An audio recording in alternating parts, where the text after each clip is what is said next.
ahead and record this for the folks at home. And just want to tell everybody that's there right now is whatever happens in the future, if any of you need to continue this class at home, there's only going to be about 9 lectures left. And you can just go to the website. I post every Wednesday at around noon and every Monday around noon. And all the study guides, everything's there. So if you can attend class, you'll still be able to get your credit and do the work and get finished with this crazy semester. So for today, I really want you to clear your desks of everything. I don't want anything out. Um, Books put away, paper put away. I'm glad you're wiping down your desks, keeping them clean and safe, and you're wearing your masks, as we're going to see how important that's going to be. Because today's kind of a special day. And so what I'm going to do is I'll share the screen here, and we'll talk about Veterans Day to start. And then we'll talk about your paper. And we had the vote come in, and you guys wanted to add Nixon, and that's been done. I just posted that just within the last few minutes. And also you want to do Carter. So I'm going to have to do a lecture on Carter.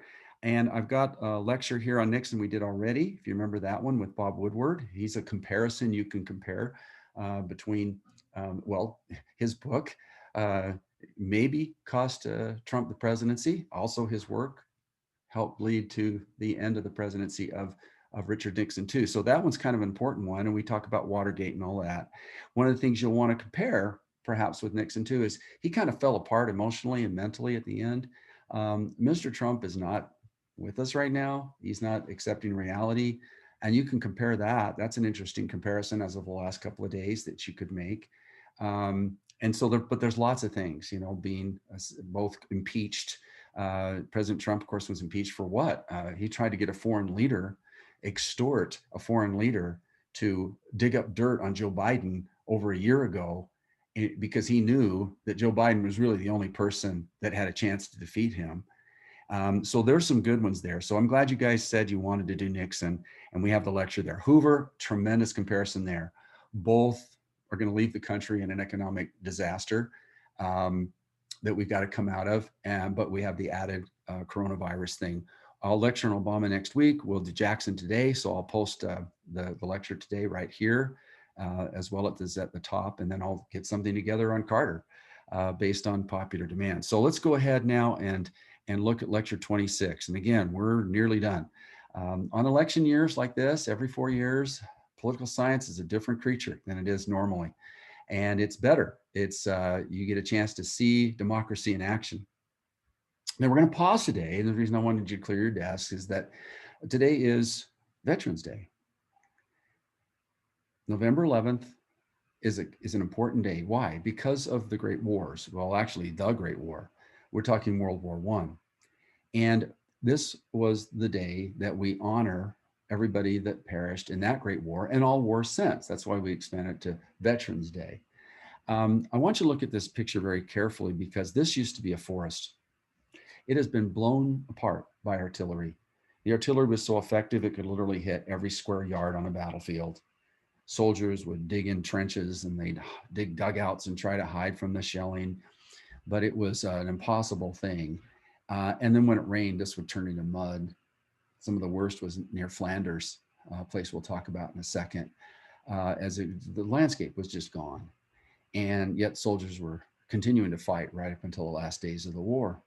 Um, by the time the United States gets into the war, we got into the war really late. There were already 10 million dead between the Germans, the Russians, and the French and the British.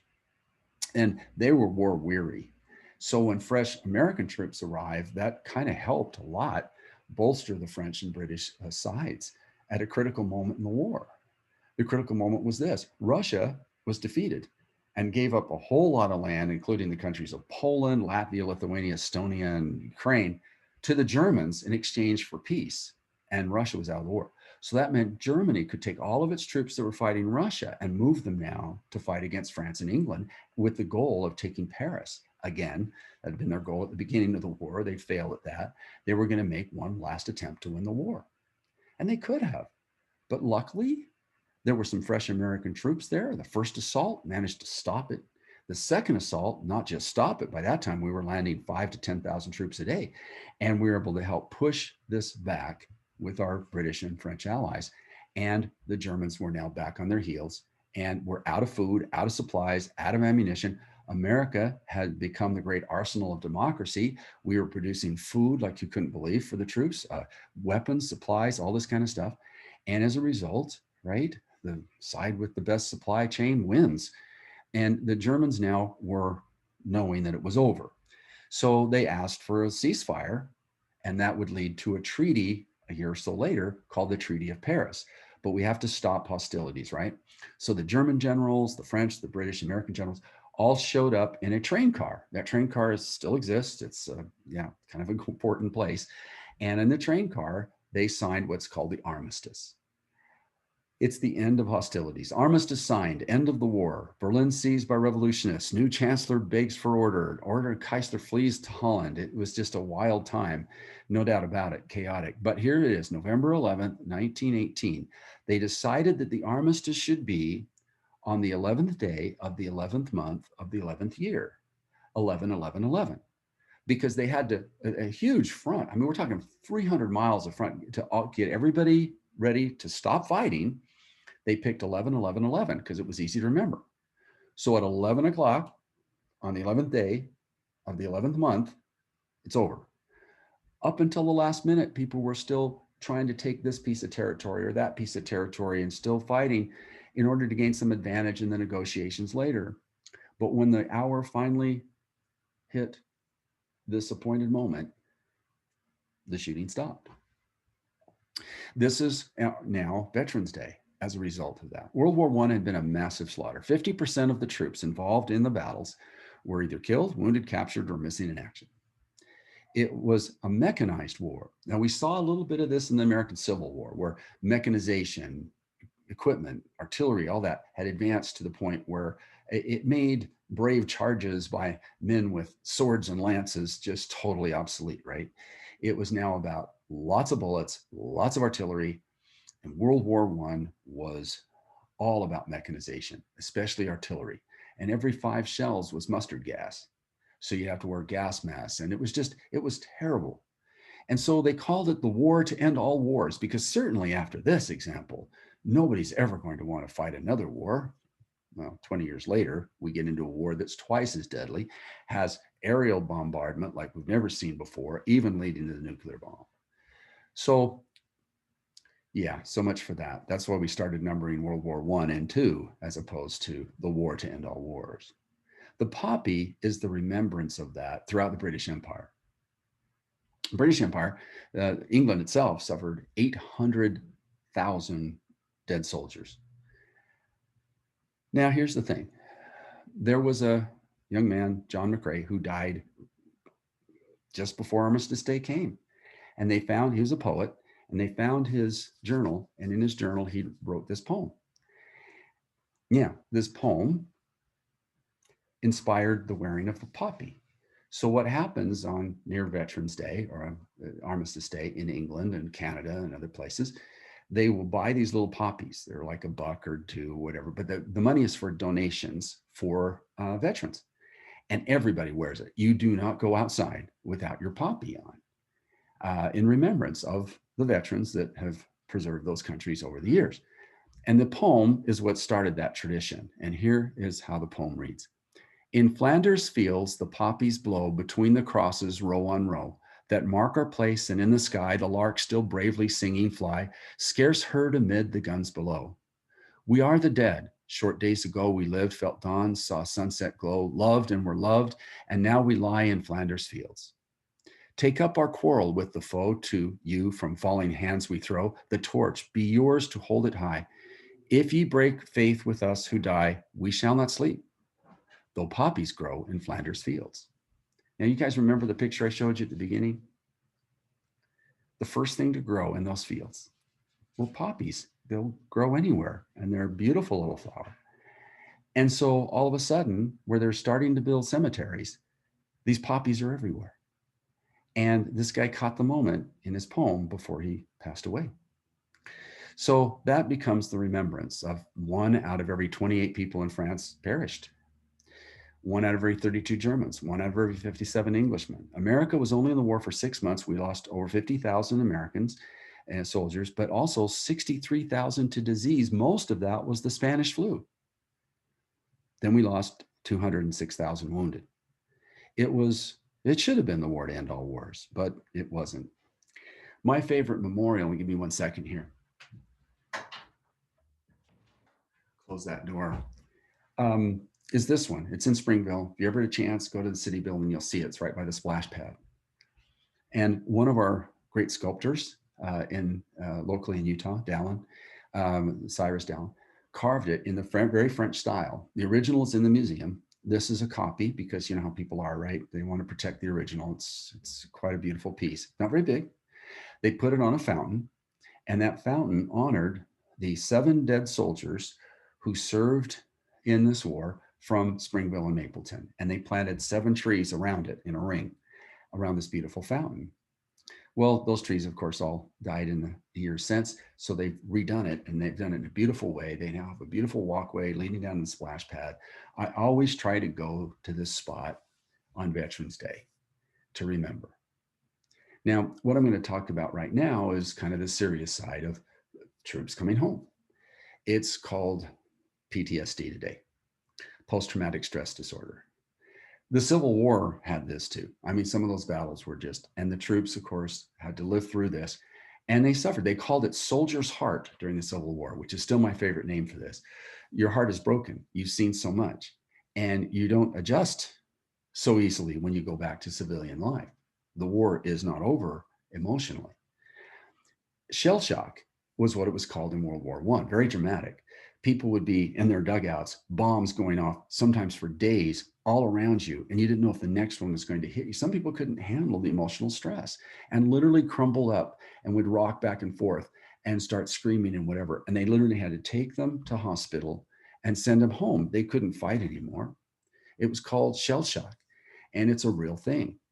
Today, we call it post-traumatic stress disorder. Basically, it's persistent, frightening thoughts and memories of the ordeal. It's feeling emotionally numb, especially around people you were once close to. Some people experience sleep problems. My dad had that. My brother-in-law had all of this. My dad never got over the PTSD. Neither did my brother-in-law. You feel detached. Our Vietnam vets would hear something go off, like a car backfiring or a firework go off, and it would trigger this reaction. And a lot of them got depressed and needed to be helped through it. So I'm just asking you, by show of hands, how many have a veteran in your family?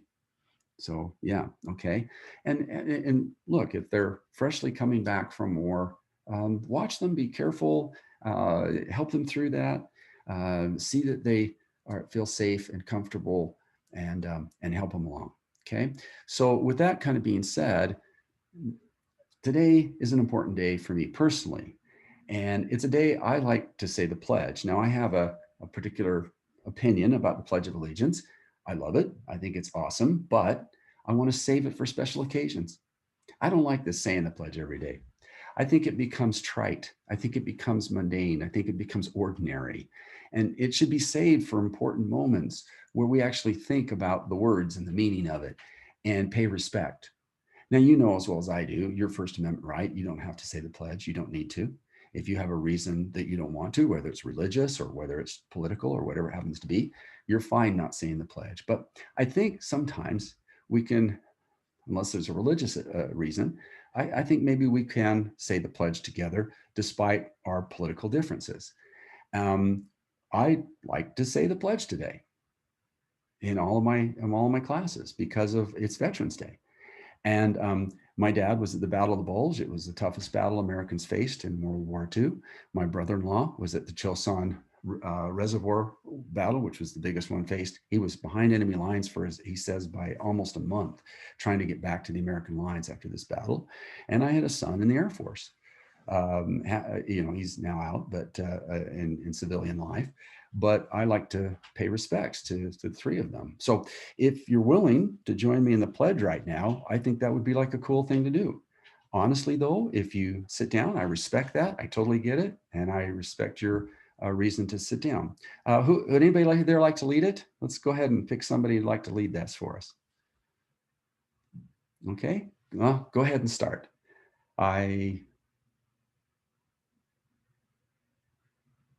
For which it stands, one nation, under God, indivisible, with liberty and justice for all.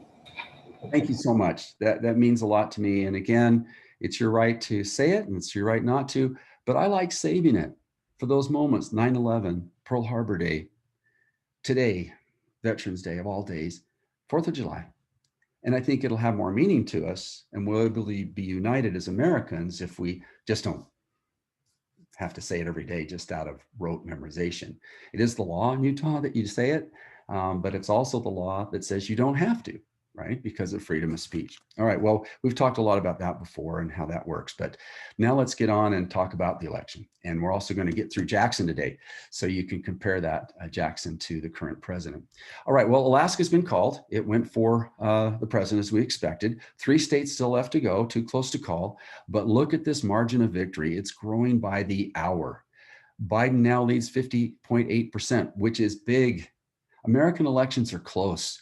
47.4 to 50, that's a big spread in American elections. We normally always have very close elections. There's some blowouts, of course. Nixon had a big blowout. Reagan had a big blowout in his reelection. So did Johnson, but they're rare. Usually it's really close. If you get over 51%, that's huge. Obama got it twice, and Eisenhower got it twice, and they're the only presidents in modern times to win back-to-back elections by 51% or more. If Biden can increase his lead, maybe get to 51, it's wow. Okay, but he already, now look at the difference. He's now leading the president by about 5 million votes, growing by the day. So we'll see what happens. In North Carolina, Biden's catching up, but probably won't catch up. In Georgia, he's pulling away. Biden's getting more and more votes as the count finishes up. In Arizona, Mr. Trump's catching up, and it's really close. So we'll see how these two play out, but it's already been decided. Biden already is the president-elect and will be president going forward. Now look at this. The most votes ever won by a candidate, over 77 million. Donald Trump is second. He got his voters out. We're going to talk about that in a minute. Obama won the next two, and then it was Clinton, and then it was Trump. So, wow, in terms of modern elections, the turnout, wow, has been just huge. And that's a great thing for democracy. But Biden's going to go on to win by more millions of votes than probably virtually anybody in history, right? He got the most votes of anybody. All right, now, most Americans agree that it's over. And this was a survey that took place on Saturday through Tuesday. 79% of adults say Biden won the White House, won the election. 3% said Trump won. There's still always going to be some holdouts. 13% hasn't been decided yet. Fair enough. 5% say they don't know. How can you not know? Okay, but people are going to withhold judgment, I guess. But only 3% say president won. And this creates the weirdest lame duck period that we've had in a long, long time, where we have a president holding out that he's going to somehow, through lawsuits or whatever, or recounts, is going to win. It's not going to happen. It's over. And yeah, he can hold out as long as he wants, but it's not a good look. It hurts his legacy. When you get down here, look, no one likes a bad loser. No one likes a gloating winner either. People should take victory or defeat the same. Isn't there a great poem about that? If you can treat victory and defeat as the same thing, right? Those are two imposters. That's a great famous poem in history. It's not a good look. And Mr. Biden now has got to prepare a new government, organize everything, plan everything, and he's got precious little time to do it. And the president's not helping. Every other president has always helped the next president get off to a good start.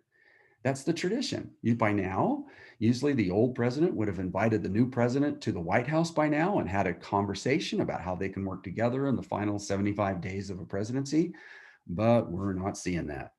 Let's go ahead and click on this press conference from yesterday with Mr. Biden. President-elect Joe Biden tonight in his first comments about President Trump refusing to concede the 2020 race. I just think it's an embarrassment, quite frankly. It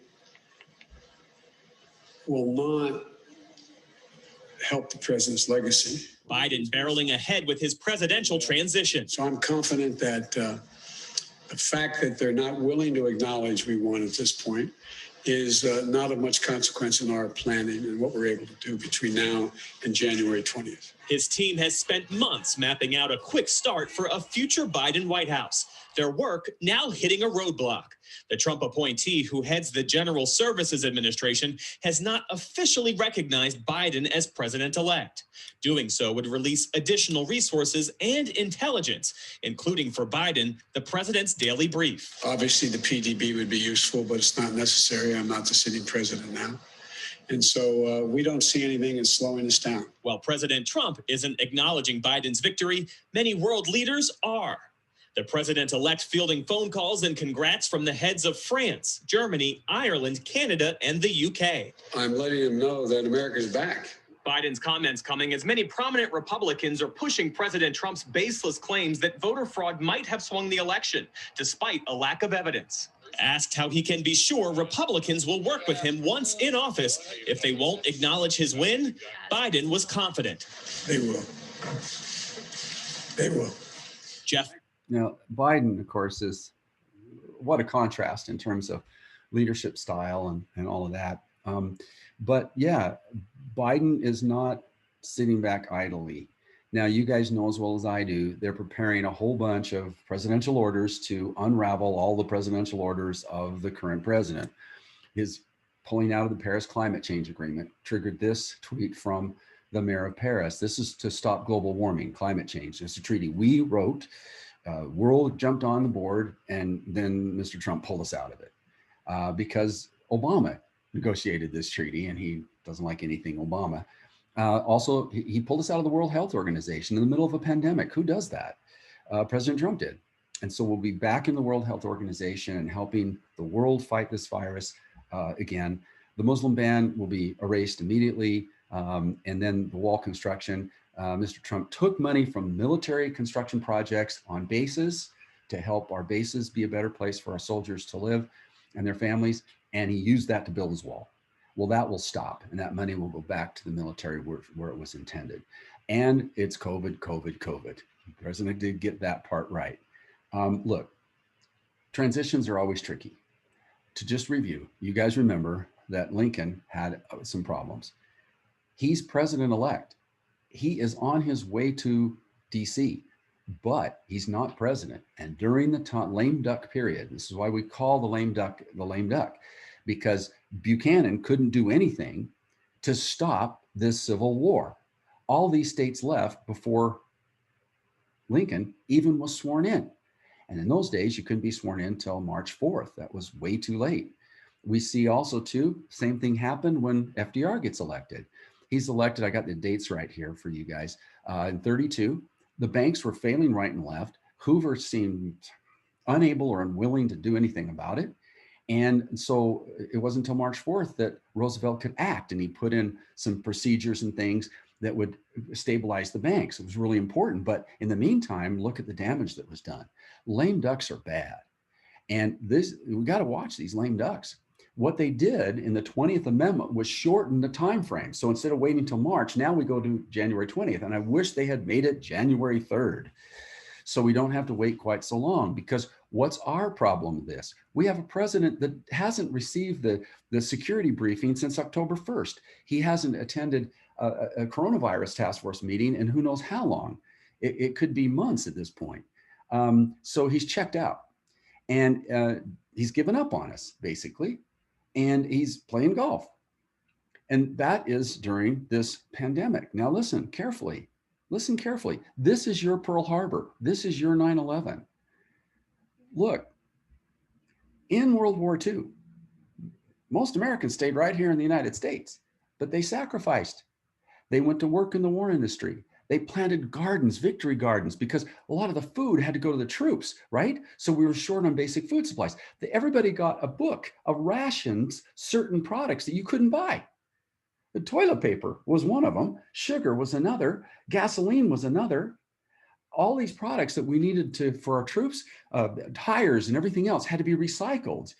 People drove for 3 years on their old bald tires because the tires had to go to the military vehicles. Everybody sacrificed, and your sacrifice is to wear that mask. If you love your country, wear the mask. We're in problems. Let's see how deep we are. Civil War was the largest event. We don't know exactly how many died, somewhere between 618,000 to 700. Great Pandemic of 1918, 1919 was number 2. 675,000 Americans died in a year and a half. World War II was the next one, 418,000 Americans. And now this is the 4th largest event. It's double World War I and triple the Vietnam War.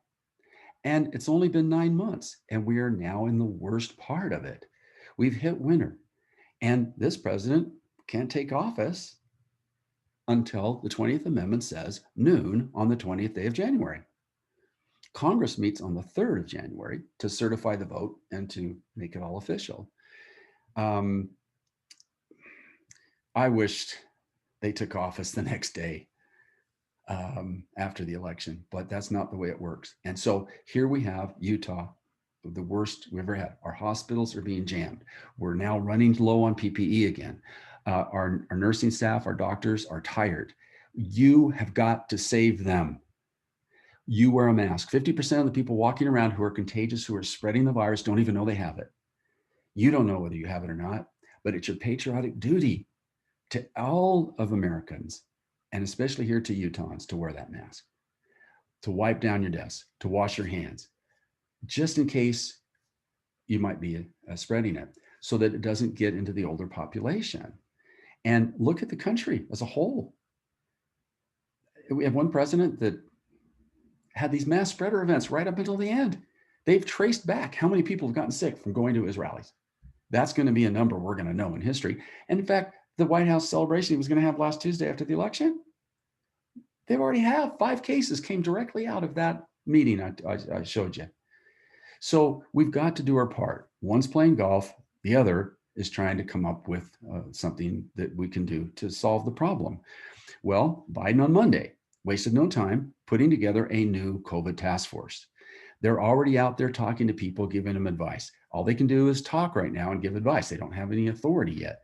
So here's an ex-Surgeon General, Murthy. He's great. Kessler is awesome. He is former head of the FDA. That's the group that has to approve any vaccine.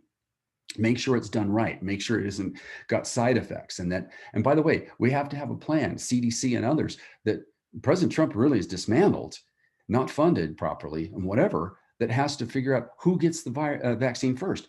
If we get 50,000 doses by the end of December, who gets it? Well, it's got to be healthcare workers, right? So the rest of us won't see a vaccine until maybe summer.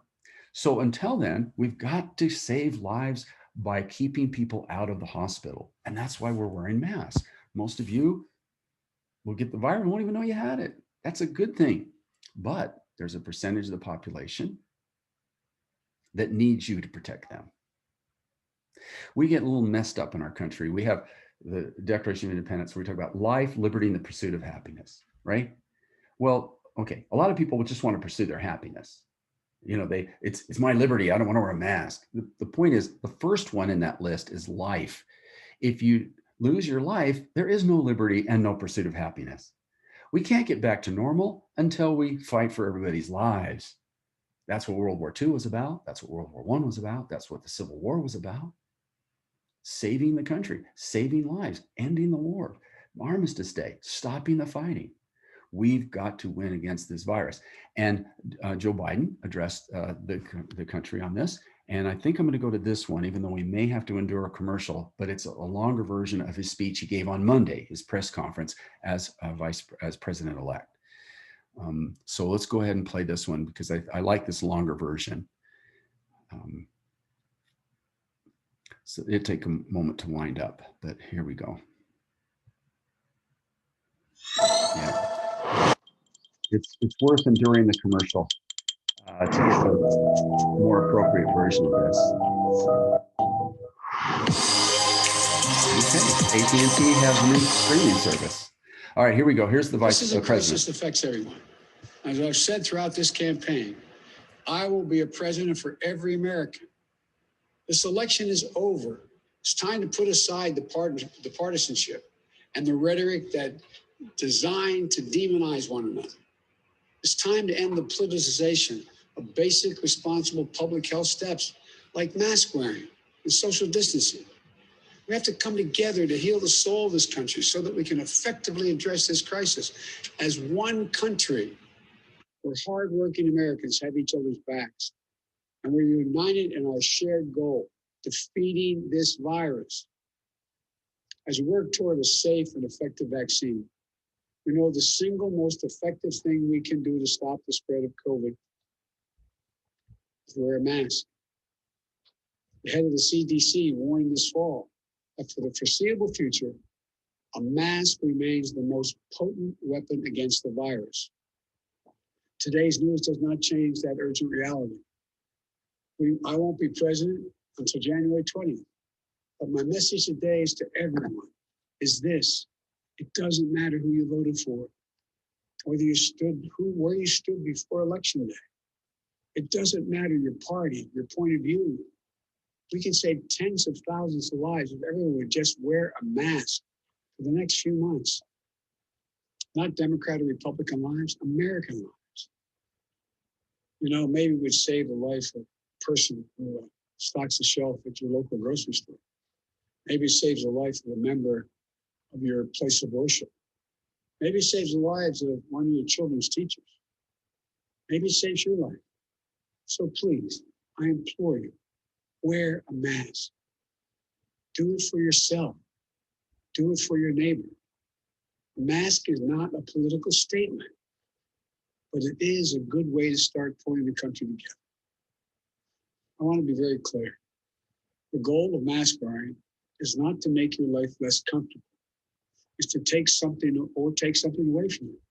It's to give something back to all of us, a normal life. The goal is to get back to normal as fast as possible. And masks are critical in doing that. It won't be forever, but that's how we'll get our nation back up to speed economically.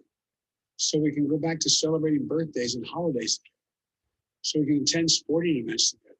So we can get back to the lives and connections we shared before the pandemic. It doesn't matter whether or not we always agree with one another. It doesn't matter who you voted for. We are Americans and our country is under threat. And now we're now called to do the same thing the generations of proud Americans have done when faced with a crisis throughout our history. Rise above our differences to defend the strength and the vitality of our nation. You know, that's the character of patriots. That's the character of Americans. We have to do this together. Wearing a mask may seem like a small act. Maybe you think your individual choice won't make any difference. But throughout our history, throughout the history of our nation, we've seen over and over how small acts add up to enormous achievements. It's the weight of many small acts together that bend the arc of history. You know, I know there's nothing the American people can't accomplish when we work together as one people with one mission. We can get this virus under control, I promise you. We can rebuild our economy back better than it was before. We can address race-based disparities that damage our country. It's in our power. So let's wear a mask. Let's get to work. Thank you. May God bless you. And for all those who've lost somebody, our heart goes out to you. We know what it's like. Our heart goes out to you. May God protect our health workers, our healthcare workers, and all Americans. All right. Well, that's leadership, and we haven't seen that for a long time. That's how presidents act, and that's what presidents do. And we're all in this together. And we have some good news on the vaccine.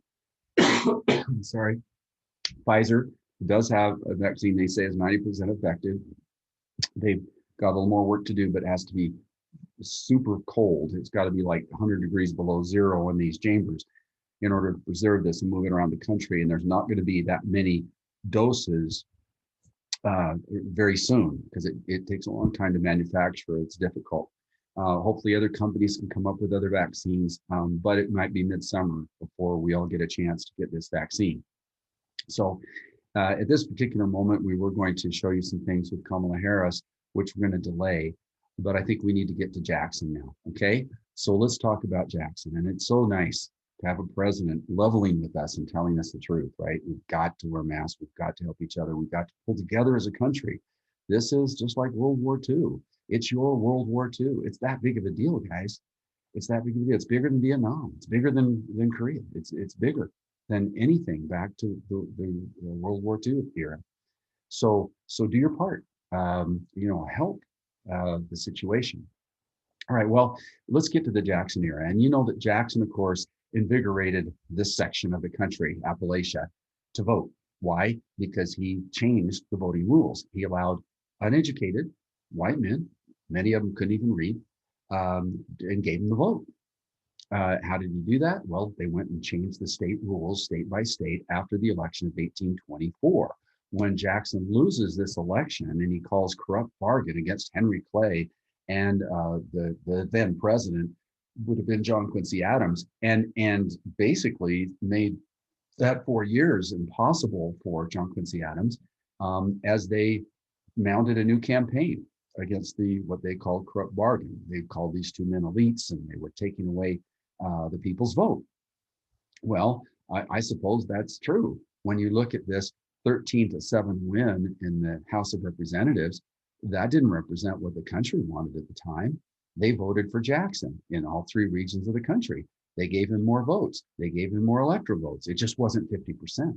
So the Constitution worked as intended, but that's not what people wanted as a result. So they formed a new party. They blew up the party of Jefferson, split it in half. One side would go and form the Whig Party, but this party became first. And this is the modern Democratic Party. Modern Democratic Party is very different from the party that existed here. Demos, people, ruled by the People Party. You get it? In other words, let's let the popular vote decide who the president is, right? Andrew Jackson gets with Martin Van Buren, who organized this new party, right? And he would become president, and he would become the next president. He was vice president under Jackson. Okay, so this is the duo that would pull this off. Now, this is the president that is honored by Mr. Trump in the Oval Office. Around the Oval Office, it's beautiful. There's one picture of Washington, and in this picture, the president, Mr. Trump, gets to pick those pictures. That's part of, decorating the White House. We have all the presidents in history to choose from. Mr. Trump chose Jackson for a specific reason. It's a message. It really is. Both of them, here's where you can start doing your comparison and contrast. Ready? Both of them were populists. Start there. A political approach that strives to appeal to ordinary people who feel their concerns are disregarded by the established elite. All right? Well, you hear Mr. Trump talk, the elite, the elite. Now, he is part of the elite. He inherited $400 million. He's part of the Manhattan rich set. He's a multi-billionaire. You don't get more elite than that. He went to Wharton as a college and University of Pennsylvania, one of the elite schools in America for business. He is the elite, but he sells himself as being a man of the people, right? And he did a very effective job of that. Jackson actually was somebody who grew up illiterate and all that kind of stuff and made himself, a big plantation owner and a very important general and political figure. So he kind of went through, this thing. Biden started poor. Obama started poor. Clinton started poor. Not Trump. So who's really the more elite? But that doesn't matter. It's the rhetoric that matters. It's getting these voters out. And what happened was Jackson succeeded in getting universal white male suffrage passed in those states. Now you see today how important state rules are. Why do we still not know Georgia? Because the Republican legislature there said you can't count these votes that came in, mail in, whatever, until after the election. Florida, different rules. We knew that night. State rules make a difference. And in this case, the states changed the rules as to who could vote. No women, obviously, that would be 100 years later. But this is important because uneducated white men who've never had the franchise before got it. And Jackson wins an overwhelming victory. Now in the South, at least, this was the group that formed the Confederate Army. Most of the people that fought in the Civil War did not own slaves. They were just poor farmers. But the attack on the elites worked with this group. And why wouldn't it work? Of course it would work. They feel looked down upon by the rich, wealthy people that own the plantations in the South all the time. And look at the vote. In just a year, it went from 150,000 to 647 in 4 years. More than a million people voted. The separation here was about 150,000, roughly 140,000.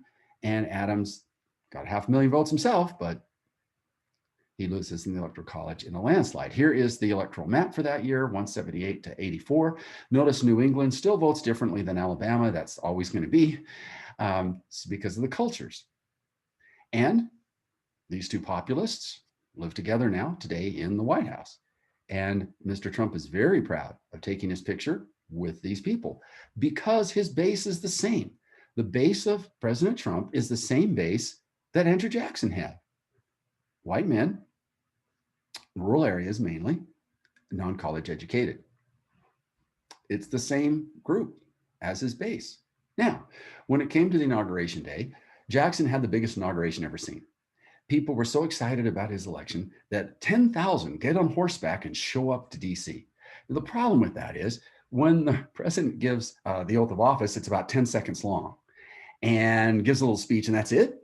And these people have traveled days. And so they decide, hey, let's take a tour of the new Capitol, right? And it was a pretty small place back in those days. There were some buildings, of course, government buildings going up, but it was still being built. It wasn't a huge city at all. So what do? You go to the White House and give yourself a personal tour. They trashed the place. They were stealing things.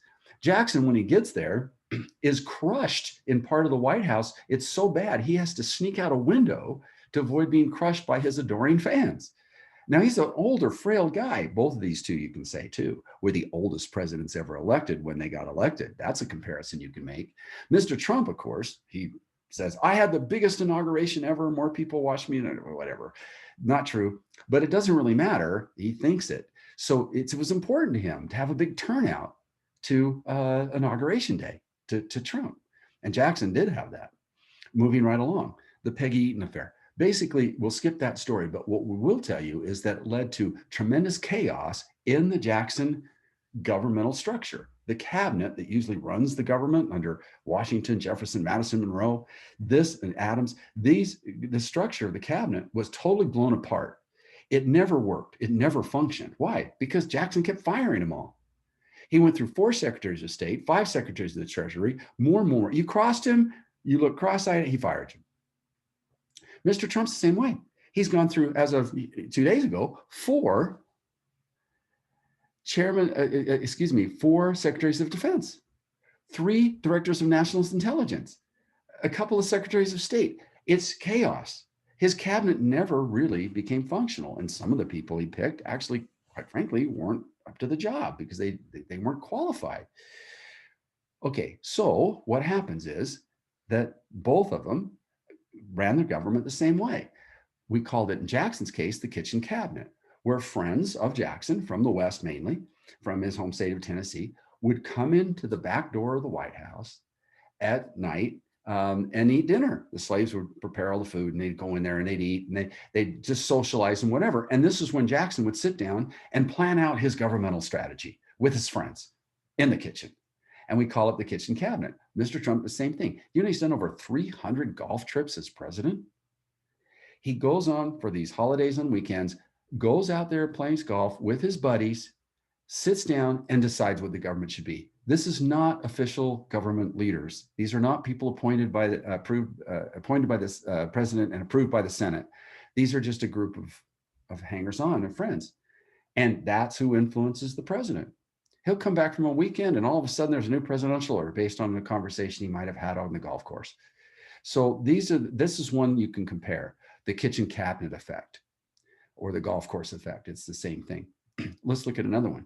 This is a big contrast between the two, huge contrast. Jackson didn't believe in national debt and he paid it off in its entirety. He's the first and only president to get the national debt to 0. Now that's a huge accomplishment for Jackson. What did Trump do? He promised to do the same thing, but didn't, went exactly the opposite direction. He has put us into more debt than any president in American history where it wasn't a time of war, like the Civil War or World War II. We are $27 trillion in debt now, which is bigger than our gross domestic product. And we talked about that before. That means each of you sitting in this room owe $217,000 you have to pay sometime in the years to come. I think this is terrible. When it comes to money matters, I'm a fiscal conservative, right? I think we should be paying this down as best we can during the good times. And now we're in bad times when we have to spend because a lot of people are out of work. So tax revenue drops down, and we got to get people vaccine. We can't say, oh, only people with $1,000 per dose can get a vaccine. We can't say that. So in times of trouble, yes, you need to spend, but in times of good times, like the first 3 years of his presidency, why wasn't this number going down? Because he spent like there was no tomorrow. Big tax cut that was unnecessary. Then this is one you can compare to the spoiled system. Essentially, when Jackson comes in, he just purges the government of anybody that was not loyal to him and his political party. Before that, presidents would hire people, and then they would serve for the next president too. That's the way we do it today. Well, until Trump. Trump basically has fired as many people as he can, especially the State Department. The State Department's been gutted.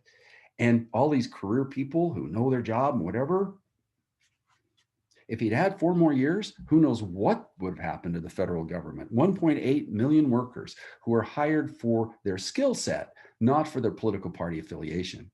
There's only about 10,000 people, 7 to 10, at the top that the president gets to pick to lead the government.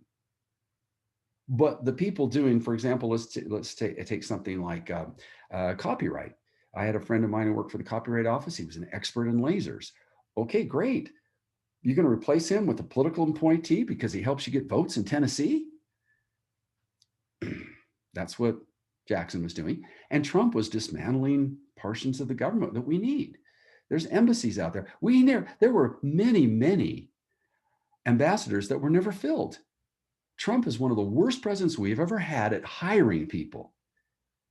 And he's the worst in modern times about the turnover of people working for him.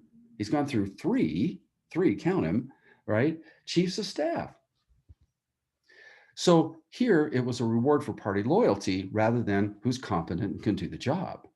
The spoil system would lead eventually to the death of President Garfield when a person who helped him win the election killed him because he didn't get the job he wanted. And by the way, this leaves it open to tremendous corruption. And we're going to see what happens in the next few years to the spoil system, part 2, under President Trump. That's a comparison you can make. Another comparison you can make, Mr. Trump, of course, was attacking the Federal Reserve, which is the national bank. He wants, interest rates to zero and whatever, and he largely got his way there. But this guy, Jackson, hated the bank. He wanted states to determine our monetary system. And so he basically did what both these men do. They pick somebody that they don't like and they attack him personally, like Jackson did the head of the National Bank, Nicholas Biddle, made him public enemy number 1 to his voters and whatever. And as a result, Jackson once said, the bank is trying to kill me, but I will kill it. The problem with that is the bank was set up by Congress, and it was the law of the land. And it was established for 20 years, and at 20 years, they could revisit it, decide if they want to do it again. But that was out in the future. Jackson wanted to kill it now. He ran for election based on killing the national bank. 1, 2, 3 secretaries of the Treasury were fired because they refused to break the law, take the federal money, federal tax money out of the national bank and just give it to their friends in banks around the states called pet banks. Finally, on his actually 5th Secretary of the Treasury, he got Roger B. Taney to do it. He's infamous in history. He's the guy became a member of the Supreme Court because of his support of Jackson. And he was the guy that issued the Dred Scott decision, which was the worst in American history and helped trigger the Civil War. So this guy, boy, he's big on slavery too. It was an interesting guy here. But he withdrew the money, gave it to their friends, and it was a violation of the law. Now, they wanted to impeach him, talking about Jackson, but they didn't have the votes to do it. So they opted for censorship instead. Mr. Trump was actually impeached. For what? He tried to extort weapons for getting a foreign leader in the Ukraine to dig up dirt on Joe Biden so he could ruin Joe Biden before Joe Biden even ran for president, because he knew that the only Democrat that could beat him was Joe Biden, and that is exactly right. No other candidate I can see, it's a personal opinion here, but I don't see Buttigieg, I don't see Kamala Harris, I don't see any of them, Bernie Sanders, beating Trump. Biden was the only one that could do it. And he literally got himself impeached because he extorted and withheld military funding approved by Congress to the Ukraine in order to try to destroy Joe Biden, have a foreign leader do it. That foreign leader didn't take the bait. So the censorship of Jackson, it's as close as you can get to impeachment. And you can compare those two. All right, of course, the charter bills, vetoes, long story, but then we get to the worst part of Jackson. Jackson was a racist, pure and simple, against Native Americans. They passed a law called the Indian Removal Act. And basically the law said, let's kick every Native American on the other side of the Mississippi and just get them out of the East. The Cherokee fought it in court. You can't do that. Constitution says we have rights to our land, our ancestral land. They took it to court. The Supreme Court ruled in Worcester versus Georgia that they were right, that this law was unconstitutional and that they could stay on their land. John Marshall was the Chief Justice of the Supreme Court. What did Jackson think of the Supreme Court ruling? He just steamrolled through it like it didn't exist. He said, John Marshall, the Chief Justice, has made his ruling. Now let's see him enforce it. And Jackson sent 7,000 soldiers to force march the Cherokee out of their homes in Georgia into Oklahoma. And 4,000, 1 in 4, died along the way. It's called the Cherokee Trail of Tears, but it didn't stop there. 45,000 Native Americans were relocated by Jackson's administration. Van Buren kept it going. This is genocide, pure and simple. Why did they want to steal this land? They wanted to steal this land because guess what? It was prime land, especially this region here, for growing cotton. And they wanted to expand slavery and they had to get the Indians out of the way to do it. This is why we look at this picture very ironically. These two men are code talkers who were heroes in the Pacific during World War II. They used Navajo to communicate between the different troops, and the Japanese couldn't break that code. And he honors them, great thing, under the picture of Andrew Jackson. Everybody looked at this and go, do you know what you're doing? The symbol? So there's a comparison you guys can use in your lecture. All right, let's see. We had more to do there, but we'll stop and we'll do more of Jackson for the next lecture. Thank you. See you later. See you later.